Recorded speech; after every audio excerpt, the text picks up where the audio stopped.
അപ്പോൾ കഴിഞ്ഞ ദിവസം നമ്മളൊരു തൃശ്ശൂരിൽ നിന്നൊരു കേസ് കണ്ടിരുന്നു. ഒരു അമ്മയും മകനും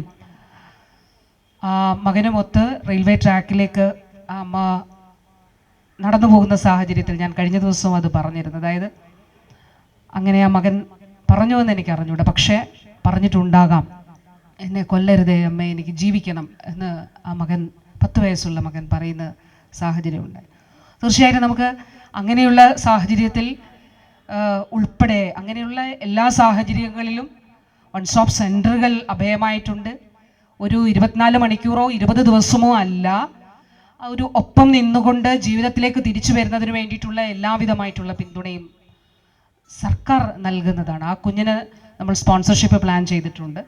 അപ്പോൾ 18 വയസ്സ് വരെയുള്ള സ്പോൺസർഷിപ്പ് വനിതാ ശിശു വികസന വകുപ്പിൻ്റേതായിട്ടുണ്ട്.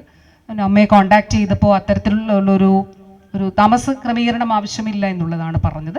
പക്ഷേ എന്നിരുന്നാലും ആ തരത്തിലുള്ള എന്ത് സഹായം വേണമെങ്കിലും, അത് ഒരു വ്യക്തിയല്ല, അങ്ങനെയുള്ള എല്ലാ കേസുകളിലും അങ്ങനെ തന്നെ ഉണ്ടാകണം എന്നുള്ളത് തന്നെയാണ്